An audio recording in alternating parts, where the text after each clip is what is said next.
So నిన్న న్యాయస్థానం ఇచ్చినటువంటి తీర్పుని డెఫినెట్ గా అపీల్ చేస్తాం. ప్రజల పక్షాన, ప్రాంతం పక్షాన, ఈ ప్రాంత అభివృద్ధి కోసం చేసినటువంటి పోరాటంలో ఉన్నటువంటి వ్యవస్థలను గౌరవించాల్సినటువంటి బాధ్యత ప్రజాస్వామ్యంలో ఉన్నటువంటి మాలాంటి వారి మీద ఉంది కాబట్టి తప్పకుండా దాన్ని గౌరవిస్తూ ఏ రకమైనటువంటి చర్యలు తీసుకోవాలో తీసుకుంటాం. కానీ ఇటువంటి వాటికి బెదిరిపోయో భయపడో ప్రజా పోరాటాన్ని వదిలేస్తామనుకుంటే ఇప్పుడున్నటువంటి ప్రభుత్వం తాలూకా అమాయకత్వం అనేటువంటి విషయాన్ని తెలియజేస్తామని మీకు ఒక చిన్న ఉదాహరణ చెప్తాను. మేము అధికారంలో ఉండగా స్టీల్ ప్లాంట్ ప్రైవేటీకరణ చేస్తున్నారని చెప్పి కేంద్ర ప్రభుత్వం ప్రకటన చేసింది. 2021లో కేంద్ర ప్రభుత్వం ప్రకటన చేసింది జనవరి మాసంలో. చేసినప్పటి నుంచి మేము 2024 మేము అధికారంలో దిగిపోయినంత వరకు అనేక పోరాటాలు జరిగినాయి, పాదయాత్రలు జరిగినాయి, దీక్షలు జరిగినాయి, మార్పులు జరిగినాయి, రాస్తారోకోలు జరిగినాయి. కేవలం ఈ ప్రాంతం కోసం, ఈ ప్రాంత భవిష్యత్తు కోసం ఏ ఒక్కరి మీదన్నా ఆ 3 సంవత్సరాల్లో ఒక్క కేసన్నా పెట్టామో ఒక్కసారి అడగండి.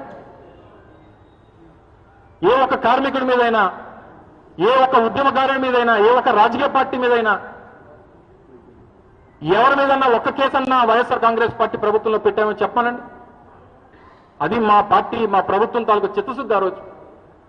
ఎందుకంటే ఈ రాష్ట్రం కోసం, ఈ రాష్ట్ర భవిష్యత్తు కోసం, ఈ ప్రాంతం కోసం 32 మంది ప్రాణాలు బలిగొని సాధించుకున్నటువంటి విశాఖ ఉక్కు కోసం జరుగుతున్నటువంటి పోరాటంలో ప్రభుత్వంగా మనం కూడా భాగస్వామ్యం కావాలి.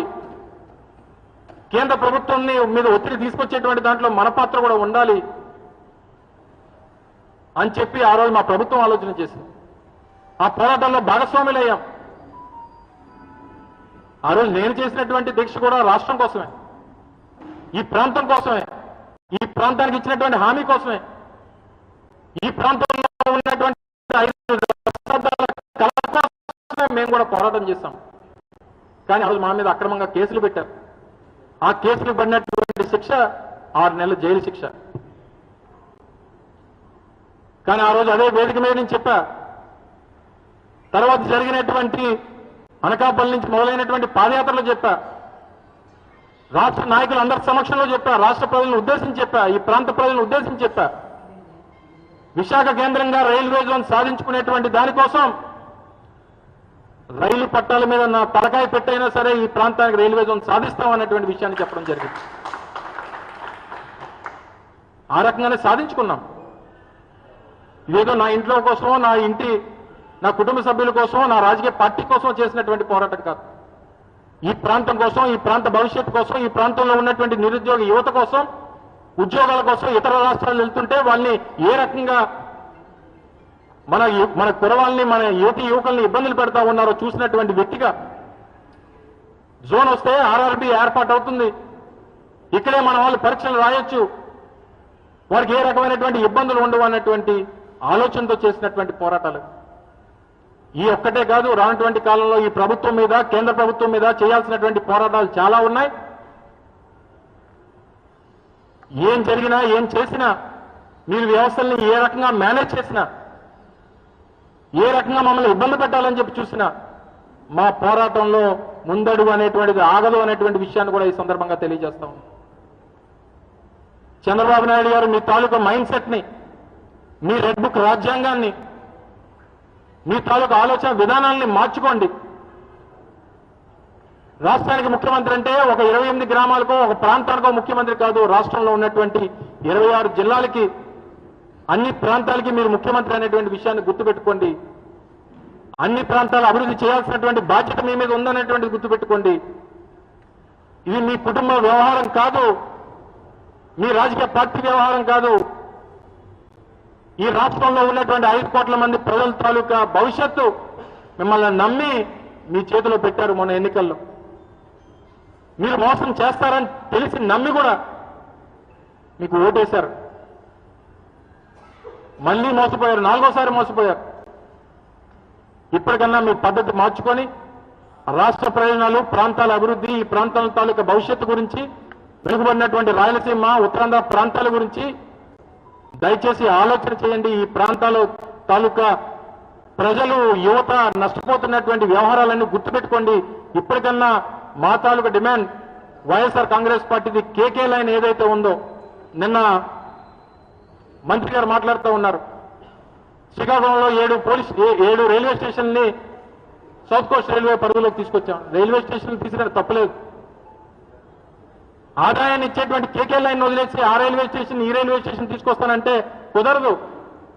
వైఎస్ఆర్ కాంగ్రెస్ పార్టీ మరొకసారి ఈ సందర్భంగా జగన్మోహన్ రెడ్డి గారి మాటగా ప్రజానికానికి అందరికీ కూడా తెలియజేస్తూ ఉన్నాం.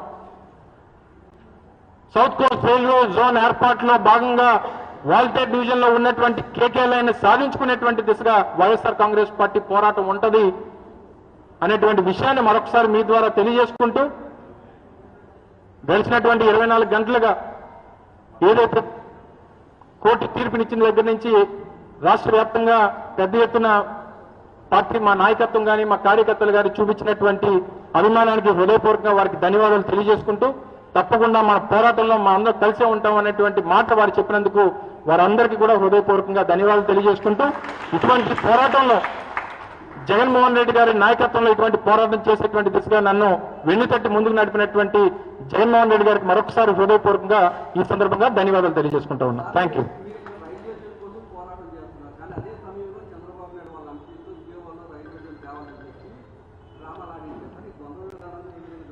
అందుకని అన్నాం కదా, ఆ రోజు కూడా మనం పోరాటం చేసినటువంటిది 2016 ఏప్రిల్ నుంచి మనం పోరాటం మొదలుపెట్టాం. అప్పటికే అమరావతిలో రాజధాని అనేటువంటిది చంద్రబాబు నాయుడు గారు ఒక ఆలోచన చేశారు. అప్పుడున్నటువంటి గల్లా జయదేవ్ గారు, అప్పుడున్నటువంటి రాయపాటి సాంబశివరావు గారు, అప్పుడున్నటువంటి కొంతమంది నాయకులందరూ కలిసి గుంతకల్లు, అలాగే విజయవాడ, విశాఖపట్నంలో ఉన్నటువంటి వాల్టేర్ డివిజన్లు అన్ని కలిపి గుంటూరు కేంద్రంగా రైల్వే జోన్ ఏర్పాటు చేయాలని చెప్పి వారు డిమాండ్ చేశారు. దానికి చంద్రబాబు నాయుడు గారు ఏ రకమైనటువంటి దానికి ఖండన ఇవ్వలేదు. అంటే వారి అభిప్రాయంగానే చెప్పారు. అంటే ఇంకా రాష్ట్రంలో ఏమొచ్చినా, రాష్ట్రానికి వచ్చేటువంటి నిధులు వచ్చినా, రాష్ట్రానికి వచ్చేటువంటి ఒక సంస్థలు వచ్చినా, ఏదొచ్చినా అమరావతికే రావాలి తప్ప మిగిలినటువంటి ప్రాంతాలు ఏవి అభివృద్ధి చెందకూడదు అనేటువంటిది చంద్రబాబు నాయుడు గారి విధానం.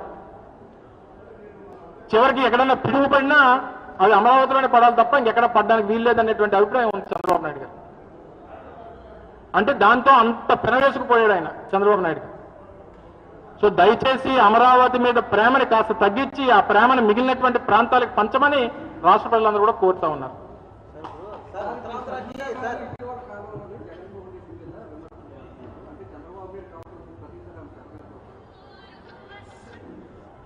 చాలా సందర్భాల్లో మాట్లాడకూడదు అనుకుంటాను.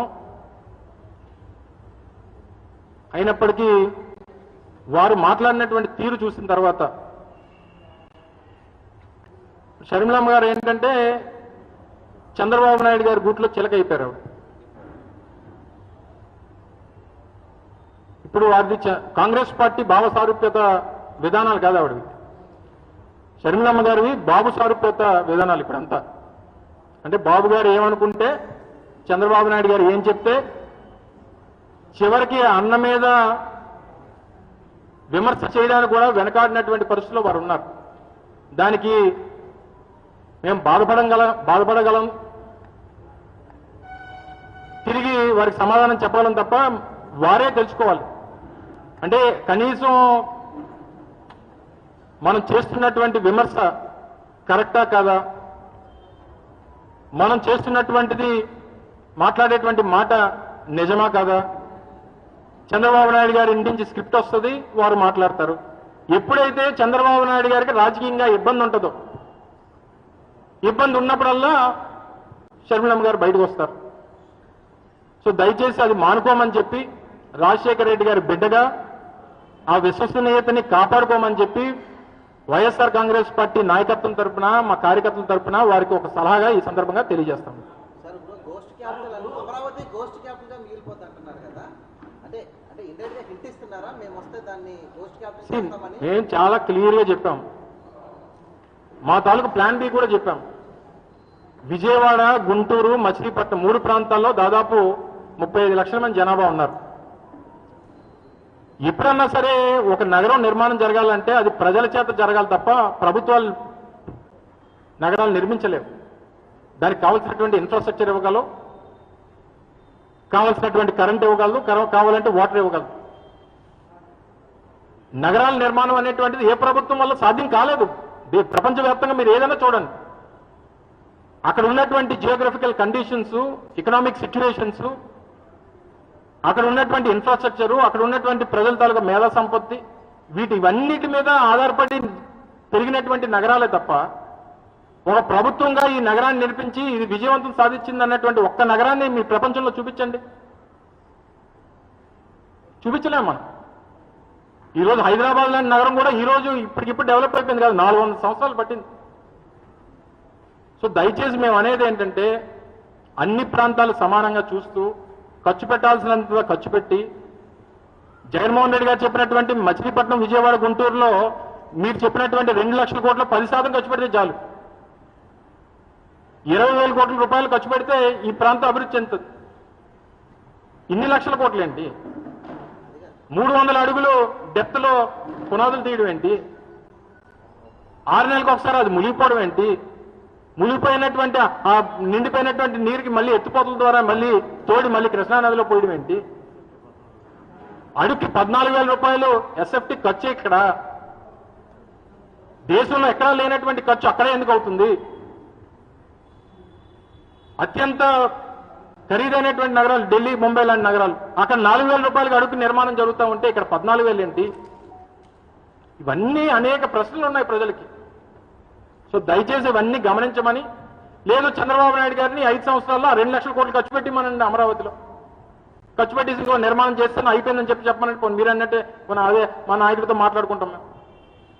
ఆయన 7 సంవత్సరాలు ఇస్తే 7,000 కోట్ల రూపాయలు ఖర్చు పెట్టలేదు, 2 లక్షల కోట్ల రూపాయలు ఎప్పుడు ఖర్చు పెడతారండి? ఆయనకి అప్పుడే 75 వచ్చింది. సో దయచేసి మనం ఎప్పుడన్నా కూడా ఏదైనా విజన్ ఉన్నప్పుడు 5 సంవత్సరాలకు ఉండాలి. మనకి అధికారం ఇచ్చేది 5 సంవత్సరాలకే. 2024లో నీకు అధికారం ఇస్తే 2029కి ఏం చేస్తాం అనేటువంటిది ఆలోచించాలి తప్ప 2047కి ఏం చేస్తాం అనేటువంటిది ఆలోచన కాదు. సో దయచేసి నేను అనేది ఏంటంటే ఆ విజన్ ద్వారా చేయాలి. మీరు పెట్టినటువంటి ఖర్చు మాకు ప్రజలకు కనిపించాలి కదా. సో దయచేసి లేనిపోయినటువంటి తప్పుడు ప్రచారాన్ని మా పార్టీ మీద, మా నాయకుడి మీద చేయడం మానేయమని చెప్పి కోరుతా ఉన్నాం.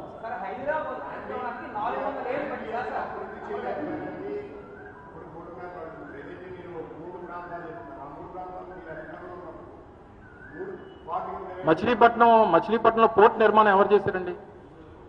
మచిలీపట్నంలో పోర్టు నిర్మాణం 5,500 కోట్ల రూపాయలు పెట్టి మా నాయకుడు ఆదేశిస్తే సంబంధించినటువంటి శాఖ మంత్రిగా మే 22, 2023లో శంకుస్థాపన చేసి జూన్ 2024 వచ్చేసరికి 40% పనులు పూర్తి చేసి అక్కడ ఒక ఇండస్ట్రియల్ యాక్టివిటీని క్రియేట్ చేసి ఒక పెద్ద అక్కడ ఉన్నటువంటి సాల్ట్ ల్యాండ్స్, కేంద్ర ప్రభుత్వం దగ్గర ఉన్నటువంటి సాల్ట్ ల్యాండ్స్ అన్ని కూడా సేకరించి అవన్నీ చేసింది ఆ రోజు మాకు విజన్ ఉంది కాబట్టి చేశాం. విజయవాడ, గుంటూరులో విజయవాడ నగరంలో ఉన్నటువంటి ఒక ఫ్లైఓవర్ మీకు గుర్తుందో లేదో, చంద్రబాబు నాయుడు 5 సంవత్సరాలుగా సగం నిర్మాణం చేసి వదిలేస్తే దాన్ని పూర్తి చేసి దానికి ప్యారలల్ గా ఇంకొక ఫ్లైఓవర్ని 2 సంవత్సరాల్లో పూర్తి చేసాం. అది మా చిత్తశుద్ధి. సో దయచేసి మా ఆలోచనల్ని, మా పాలసీల్ని, మా చిత్తశుద్ధిని సంఘించేటువంటి అర్హత తెలుగుదేశం పార్టీ వాళ్ళకి లేదు. మా తాలూకా ఆలోచన విధానం అన్ని ప్రాంతాలు అభివృద్ధి చెందాలి. అందుకని ఇక్కడ మూలపేట పోర్టు కానీ, భోగాపురం ఇంటర్నేషనల్ ఎయిర్పోర్ట్ కానీ, మచిలీపట్నం పోర్టు కానీ, రామాయపట్నం పోర్టు కానీ, 3 ఇండస్ట్రియల్ కారిడార్స్ కానీ, 17 మెడికల్ కాలేజీలు కానీ, 45 స్కూల్స్ బాగు చేయడం విషయంలో కానీ, ప్రభుత్వ పాఠశాలలు, ప్రభుత్వ హాస్పిటళ్ళు, ఇవన్నీ మా ప్రభుత్వం తాలూకు విధానం. అందుకనే 5 సంవత్సరాల్లో మా విధానాన్ని పెట్టుకున్నాం. గ్రామ సచివాలయాలు నిర్మించాం, దాంతోపాటు సచివాలయ స్టాఫ్ని రిక్రూట్ చేశాం, రైతు భరోసా కేంద్రాలు, వెల్నెస్ క్లినిక్లు, డిజిటల్ లైబ్రరీలు, ఇవి మా విజన్. సో దయచేసి మాతో పోలికే అవసరం లేదు తెలుగుదేశం పార్టీ.